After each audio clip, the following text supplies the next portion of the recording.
before we get into the video, I'd just like to give a quick shout out and a thank you to Punisher and also Livy for providing me with the peppered and the salty tenderizer respectively. I really thank you for that. I have a full-time job, can't grind Fallout 76 all day, so allowing me to borrow these weapons has helped me out immensely, meaning I get more sleep tonight, which is going to make me happy tomorrow.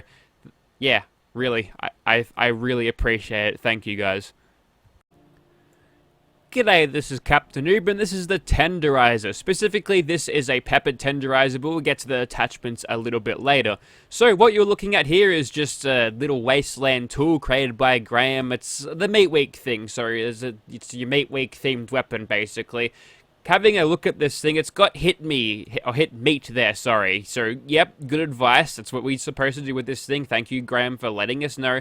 And you've got a bunch of ropes around it. You've got a hammer in there, if it wasn't hammer enough for you. 2 hammers in there, actually. And depending on your attachments, you'll have either pepper, spices, or salt on the side, which you'll either spit out like idling or come out during the swing. It's actually kind of nice visual effect. This thing appears to be a propane tank, and to the front of it appears to be some sort of sea mine. A little small one, little pointy bits there for bludgeoning and poking them, and it's going to hurt if you get hit by this. And the handle looks like some sort of rusted out roof batten, to be honest. Should have got blue scope steel. Those things never rust. Anyways, so it's a 2-handed slugger's weapon. We're getting 157 damage out of that. If your damage differs, check your strength stat. My strength right now is sitting at 16, so that's why we've got it at that. And moving over to the perks on this thing, like I said before, it is a slugger weapon, a 2-handed melee weapon, so we'll chuck on 3 ranks of slugger, no more, no less. Let's make sure we actually get the perks. That was shotgunner. We've missed the mark there. And of course, since it's slugger, it starts with S. It'll be at the end of the thing. And of course, bloody mess goes on for that ever so slight boost of damage. It's something you can't really live without. And looking at this thing now, 288 damage when compared to something like a super sledge. It's doing a little bit less damage. As you can tell, this thing does have a bit of energy damage attached to it as well, because it's just got the heating coil. But something like the bloody pole hook actually does less damage, but it'll actually do more damage than when you actually hit a thing if they were both sitting at the same damage, because the pole hook, as it's got its barbed hook on it, it actually has an armor penetration value, so it does a little bit more damage than it is letting on. But basically, they're kind of on par, to be honest. And 282, we actually are out damaging the Furious Grognag Axe, but the main difference between those weapons is they're all legendary. This thing is not. It doesn't get any benefits from instigating, bloodied, mutants even, none of that, or swing speed, or power attack damage boost. So basically what you see is what you get, which means your build is going to have to do a lot of the work to actually augment this thing. So we've got ourselves with a strength build as always. Not entirely a melee focus build, but we've built to be versatile. So what we'll be doing is using sneak, and we've got grenadier here, because if we ever throw a grenade, we want it to be a little bit more effective, more blast radius, enforcer when it comes down to taking down Scorched base. But if we're not doing that, we'll chuck on something like Ninja, you see, for more snake attack critical damage. And I'm actually recording this after I've done all the gameplay, and let me tell you something, it's interesting with stealth. It doesn't seem to quite work, the rest of it, but with all of those things, 288 damage, it's pretty solid. It's not exceedingly powerful, but it'll do you pretty well. Not seeing too much of the utility value in this when you've already got a bunch of other weapons that can be legendary to further augment its damage. But yeah, let's get into some gameplay.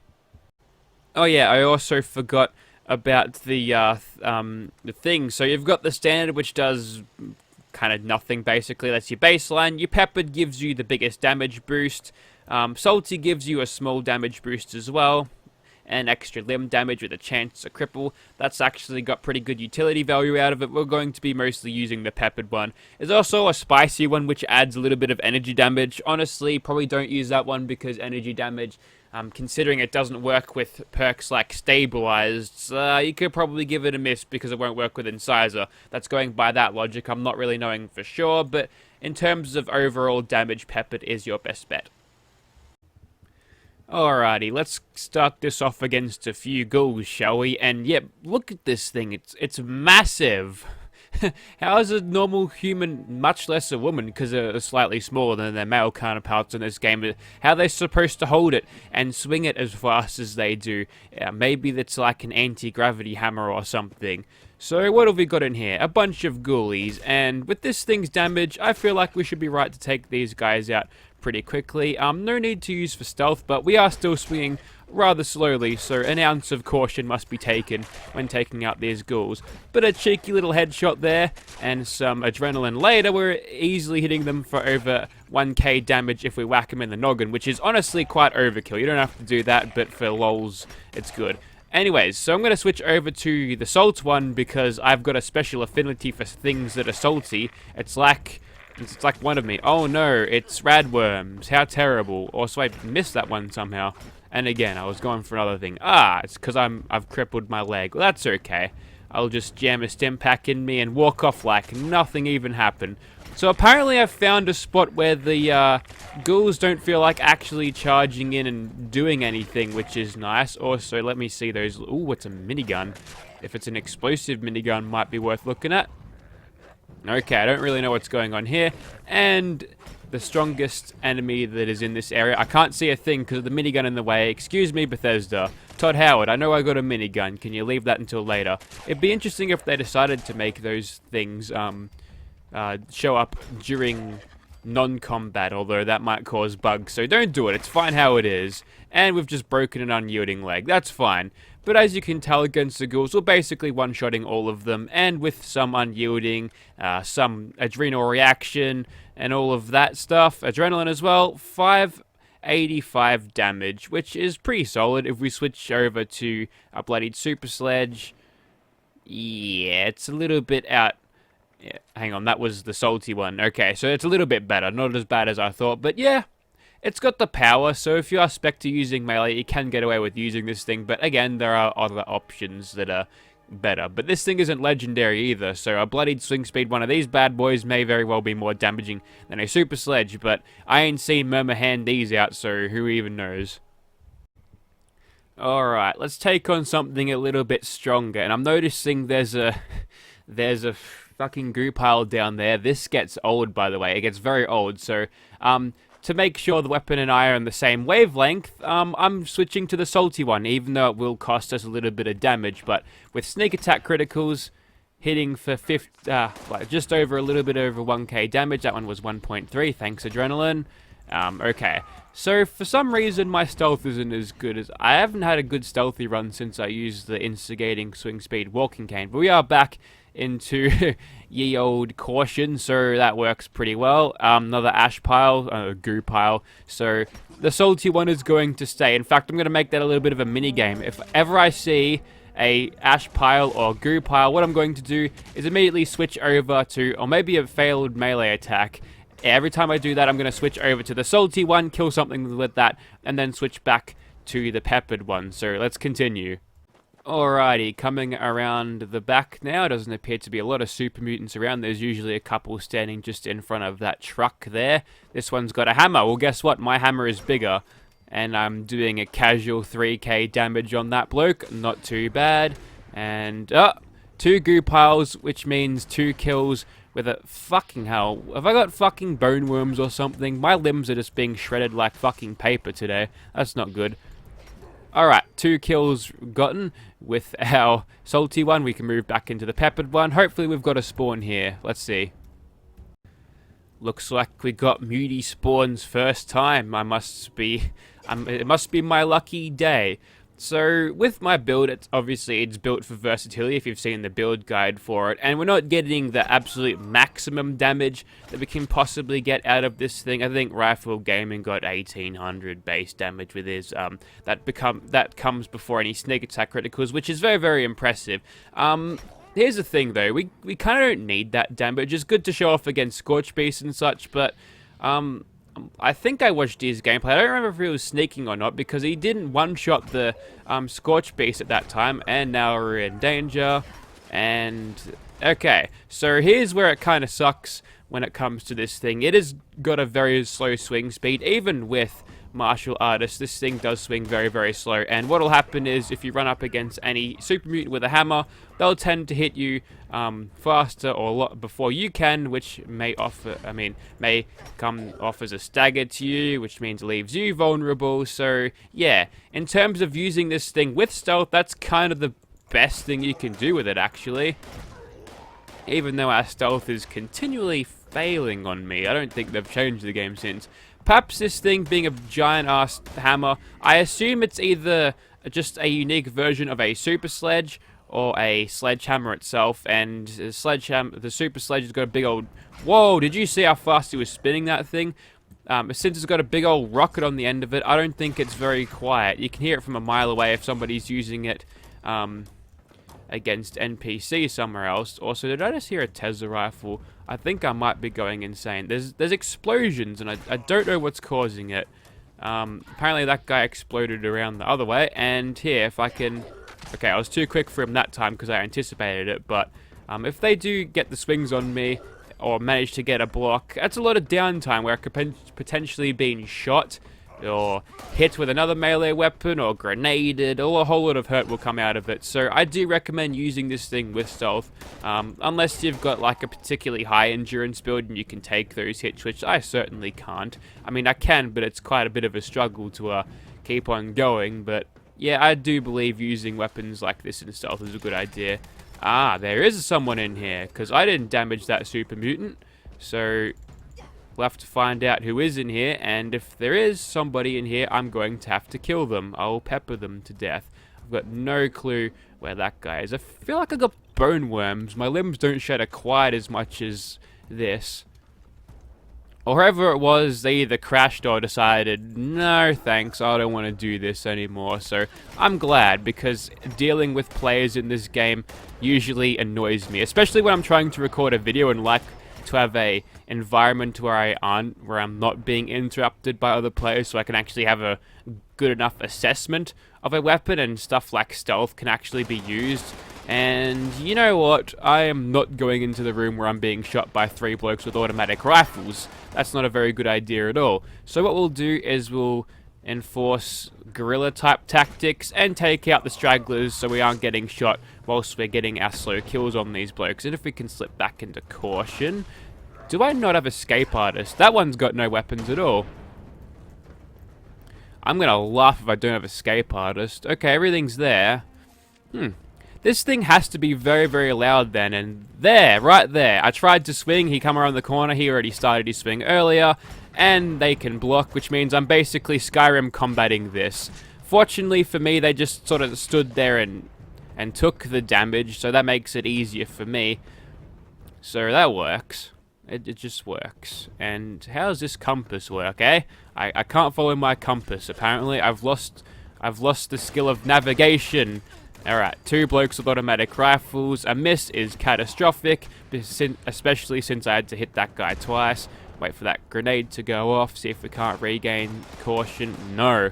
For some reason, maybe they can smell it. I've just got a pepper smell in the air, and maybe I'm sneezing. Achoo! Oh, there they are. There she is. She's sneezing. Okay. Are we done here? Yes, we are. And that's like the 3rd time my arm's been broken, so should probably go to a doctor, or you could do that, and then everything's fine. So, yeah, not too bad out of the Tenderizer. Honestly, not my go-to weapon. I still would prefer to use something like this, or maybe even this, but it's definitely not failing here. It's got...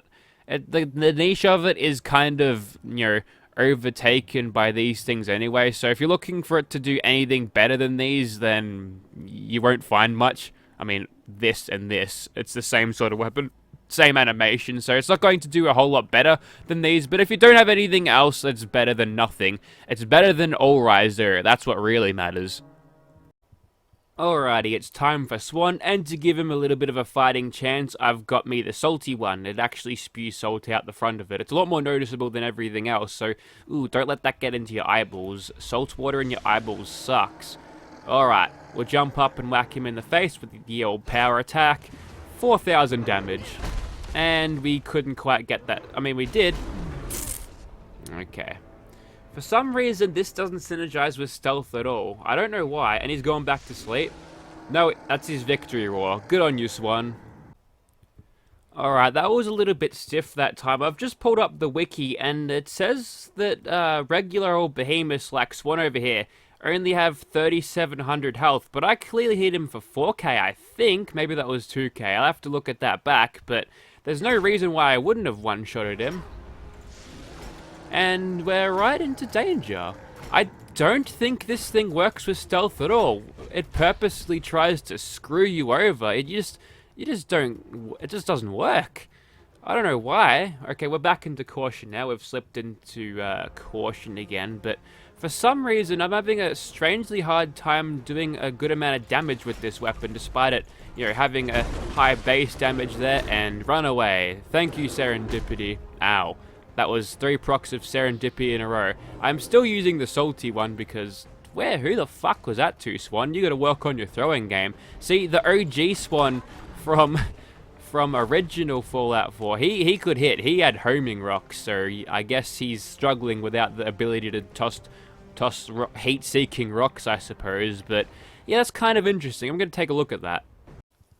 Alright, so I looked back at the footage and it was only 3,100k, like 3,166 or something. Even still, if the wiki is to be believed here, and I do trust the data miners, they're doing good work out there to help us understand this game. This thing, actually I'm going to switch over to the peppered one now, let's not forget to do that.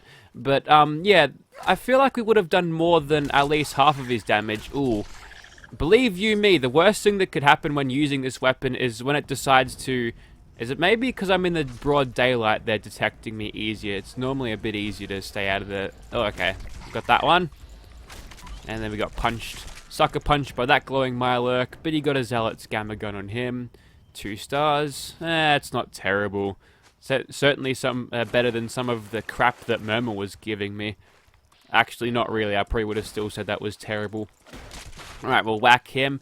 So yeah, you only have, let's say, fucking couple hundred hit points left, but only took out half of his health, which I found specifically odd. I don't know what's wrong with this weapon. Perhaps the game didn't actually count it as a sneak attack critical? Not really sure. Regardless of that, let's hope that doesn't repeat against the Queen. Okay, we're straight back into the danger again, which is a pain in the ass. Yeah, I'm not feeling that this thing is particularly stealthy. Maybe it's because, again, I'm sneezing, but it worked. The same sort of shit happened with the with the salty one, so I don't really know. So the Queen's going on a run for it. She's just making her way downtown, walking fast, doing all that stuff, and bad time to be playing in third person because your controls will literally lock up when you stagger it. And now I'm getting moonwalked on. She thinks she's got this. There we go. Well, guess what? All that moonwalking mean I got to hit you in the bum, so you take that, Queenie. Alright, interestingly terrible at stealth. I might wait until night to take on a Scorched beast, but yeah, that's really, really weird. Alrighty, so we'll test it on a Scorched beast now. It isn't broad daylight, it appears to be overcast, so we'll see how that makes this thing perform. Perhaps it's a little bit different, perhaps it's not. Anyways, we'll start hitting up this Scorched beast here. We've got Enforcer, so he'll be dropping anytime soon. Hopefully it doesn't decide to drop over there, because that means I've got to cover a bit of distance before he's going to totally drop over there, isn't he? Well, he's going to make it harder on us, apparently. Again, we'll just use the peppered one for the best damage. We might have to cut through a couple of gun zombies before we actually reach him, so in the interest of keeping stealthy, I'll just be jumping in the air. Alright, we're back into caution now, which is what we want, but we missed the first swing, so whoops. Alright, let's get this Scorched beast to stop moving a little bit. We'll try to take out its legs. We are using a suppressor, so we should be okay. No, we were too slow, so bad tactical timing on me. I probably could have waited until it was flying at a better position. No, that'll do. We'll gather some quick adrenaline, or at least attempt to, and then get dabbed on. No, start moving, please. Alright, you know what, I'm just gonna... Well, I don't have Grenadier on for nothing. Fuck it. Let's shoot him with that. Can't expect the Tenderizer to do all the work. It's not a god tier weapon. Ah, it's a goo pile. Well, abiding by my own rules. And that one's just a goo pile in advance. Okay, so things are looking pretty bad for me. I'm gonna fuck these guys. I'm gonna chuck another grenade. There's too many of them. And the sound crashed. Make sure we take out that bloke. And do we have a landing Scorched Beast? Yes, we do. He's up there. Now, if we could slip back into caution, that would be helpful. Come on, escape artist. Do your thing. There we go. Start whacking him in the buttocks, and then die to radiation poisoning. We got okay damage on him, but yeah, can't be carried by this thing. So I don't know what it is about this weapon that makes it so terrible with stealth, but honestly, it hurts its viability quite a lot. So I'm beginning to think of, paint a picture in my mind about what this weapon is useful for, and it's sitting in the zone of basically better than nothing, unique. It's a unique gimmicky thing, which I guess is to be expected of a Tenderizer. It's not a god weapon. I don't think Rifle Gaming was right to say this thing was going to be sought after Meat Week was done. It's just not good enough to actually be worth having this thing when you can easily get a super sledge with swing speed. A fucking pole hook with swing speed can deal better damage, better DPS. Of course, there's other legendary effects which you can't grab this thing with, and I do believe that the super sledge alone will outpace the damage of this slightly, I think. But yeah, there you have it. I mean, when we consider swing speed, because this thing does swing very, very slow. So there you have it, the Tenderizer. It's a gimmicky weapon. It's a funny play thing, but honestly, you could probably give it a miss if you're looking for something super viable. If you're looking for a roleplay build where you walk around with a giant hammer, go nuts, but do know that you will be missing out on damage if you're to use other options instead of this one. That is my assessment of it. Better than nothing, pretty damn good, but it's no fixer, that's for sure. Thank you very much for watching, guys.